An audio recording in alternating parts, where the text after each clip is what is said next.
one of these so quickly after I just did the last one. But something a little special is happening. It's been over a year and a half, and maybe I just wanted something special to happen, but it has. It has happened. We have a battle, and it's a big one.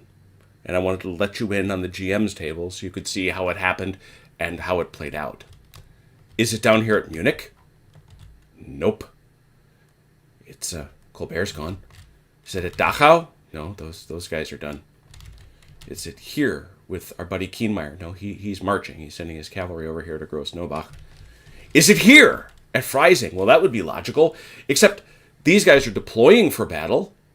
These guys are waiting to receive this battle, but Massena, he's not doing anything. I hope I haven't lost him, because he's kind of parked there. I don't know what's happening exactly. Is it up here at Regensburg? Ratisbon? No. Van Damme's still watching all this. These guys are starting to countermarch this way. These guys are here. These guys are marching this way to Straubing. Huh. Was it done at Straubing? No. Is it? Wait. Oh, wait. Oh boy, there it is. It's at Landshut. Not in the north side, mind you. The General Lewis, he just gave a great speech. He sent it. He wrote it all down. He gave a great speech to his Austrian troops, telling them to defend against these men of Marshal Lefebvre who are marching against them. But it's not them. But down here, Marshal Davout, with the Emperor Napoleon, has come crashing down on these troops. And, well, we'll see. We'll go from right to left. I have brought my bride, who is my mathematical calculator and great tolerator of my wargaming stuff. She has helped me do the math. The way combat works in Flight of the Eagle is it's broken down into sectors. So we have a right sector with these two divisions versus this one, a center sector with these two facing off against each other, and a right sector with these fellas marching off. So That's the left side. the left sector, if I'm doing it that way. Thank you. So over here on the right, we have Gudin and Friant, who are attacking Samariva. The biggest deal, simple numbers. 7,260 effectives, 6,400 effectives versus 4,600 effectives. Now, we did the math. It is less than 1/10 short of 3-1. It's that close. But even so, it's 2-1, and both troops, Gudin and Friant, get that experience bonus. So, magical number calculator. How many dice am I rolling for the French attackers? 5 dice plus 2. 5 dice plus 2 for the attackers. Here we go. It's not the greatest roll. 19. 19. How many dice am I rolling for the defenders? 3. 3. 3 dice, no bonus. They can't win. Oh, but they rolled very well. 19 to 12. That is a 7-point difference. What does that mean? That means our guy, Samariva, has to lose 7 morale. That takes him down to 23. That also means that these boys have to split up 3 points of morale loss between the two of them. They have to split the difference or do they both lose it at the same level? I have to look at that. Now I gotta... You would think... Pretty sure it's split. You would think, after playing this game for 4 bloody years... But you know what? It's been so long. It has been so long.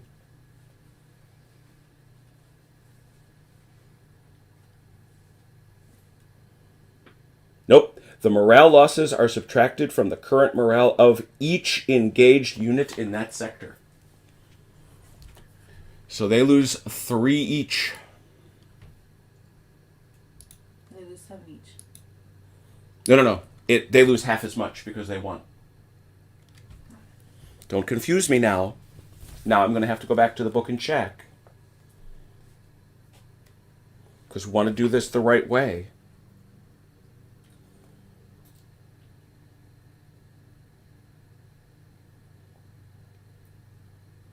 Correct. Half.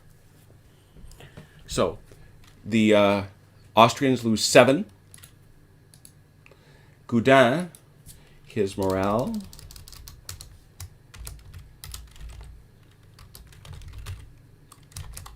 drops to 19. Friant's morale drops to 26. That's still awfully good.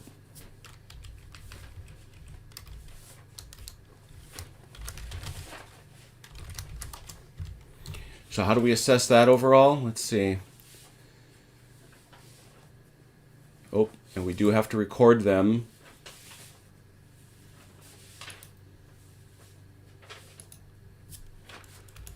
As having combat hours. 2. We have to say that they too have combat hours.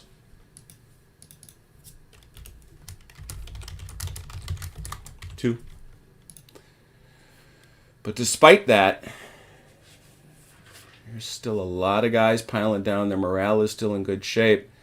And Samariva has taken a big punch.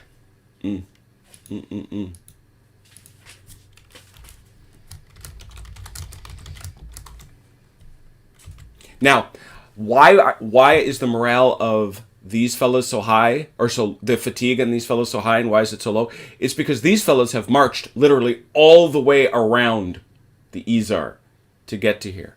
This is Davout being Davout, driving his guys like a crazy person. So that was a pretty good fight for the French. Not decisive, but it was pretty good. Let's have a talk about what's happening here in the center. How many does Morand get? How many does Morand get in the center? He gets 5d plus 1. 5d. Well, you said, wait a minute. 3 is the usual. The answer here, they were not at an advantage. And that is the magical power of Napoleon Bonaparte. He leaps in and gives them 2 dice wherever the French need him the most. So, 3 dice usually, plus 2 for Napoleon. So it's 5 dice plus 1 experience versus 3 dice for Dedovich. Let's talk about those 5 dice first.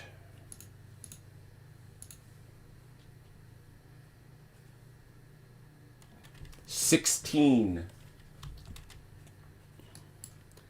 And now 3 dice. Oh, quite the roll for the Austrians. That's some brave fighting. That's a total of 1.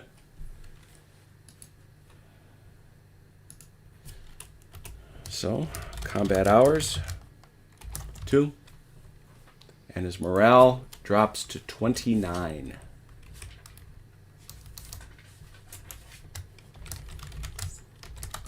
No combat loss, no morale loss for Morand here. Now, that's a big deal because that's a stalemate. And so I think Dedovich can be pretty proud of what happened in that round of combat. This is a bad one, folks. This is the one that I sort of saved to last. Marshal Davout, the Iron Marshal himself, is bringing his +1 die, and he's joined by Saint-Hilaire, one of the great divisions of his corps, even though they have 30 fatigue. That's a lot of fatigue. We've got a lot of fatigue. He's got Montbrun's cavalry, which is great cavalry. So, overall, magic voice of dice rolling. How many dice do the French get? 9. 9 dice plus? 2. 9 dice plus 2. And they're going to be faced off against how many for the Austrians? 5. 5 dice, because they have heavy cavalry. 9 dice plus 2 versus 5. Here we go.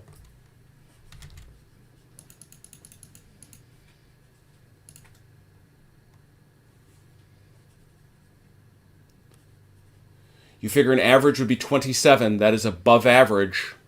34, 36. 36. Now we're going to check the 5.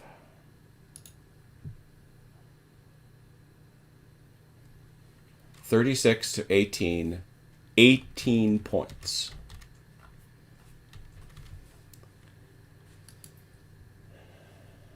Oh dear.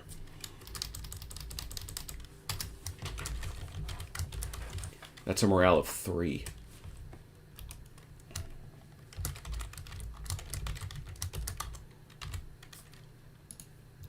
How about over here on Second Corps? Well, it's a little better.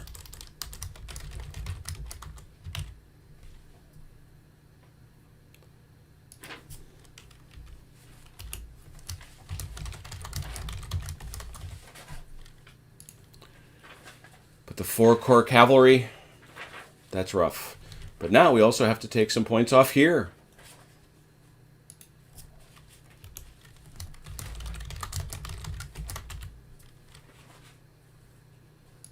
And we have to take off 9 morale.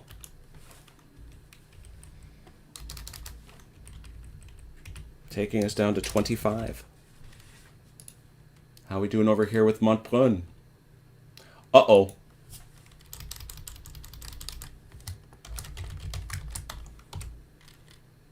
Morale of 7. That's not great.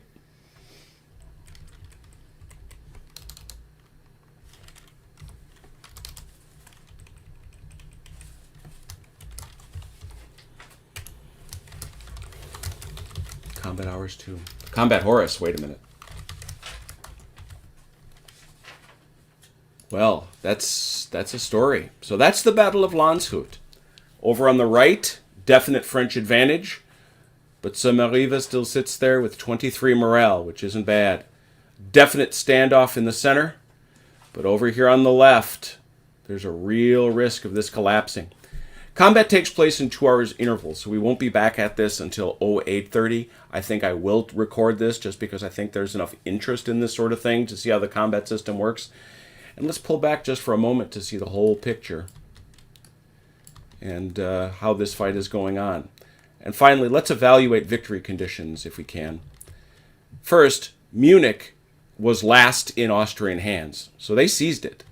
Second, Ratisbon is in Austrian hands. So there's much to be said that the Austrians are doing very, very well. The problem is there's a very, very strong series of forces that belong to the French out here in the field.